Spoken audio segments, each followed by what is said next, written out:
Here's part 2 of our World War II Homefront video. Sorry, the previous one got caught out. Just ran out of space on my phone. Apologize about that. But we picked up with women also working in the war, all right? So they joined the Army Corps as well, okay? So scientists, back on the home front, we had a lot going on. Invention of penicillin was a really big deal. Invention of DDT, which mass killing of crops. That would be a big problem eventually in the United States and elsewhere. And then the Manhattan Project. You've got Oppenheimer, who was working on the Manhattan Project, which was to create the atomic bomb. All right.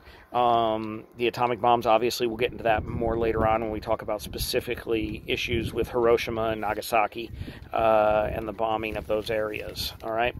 So other things going on the home front, you had rationing, meatless Mondays, wheatless Wednesdays, ration books, victory gardens. Again, a lot of similar things to World War I that we talked about.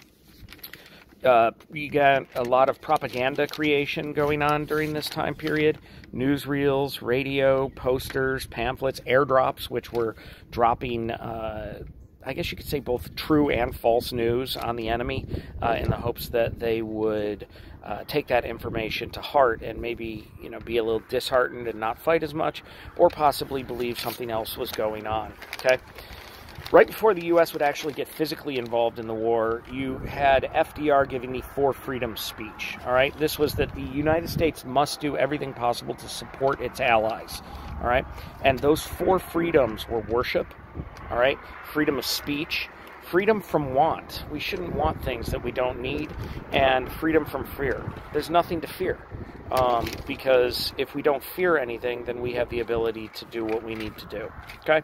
All right, we will pick up there Monday with the actual action in World War II on the ground in Europe and in Asia. Hope everybody's doing all right.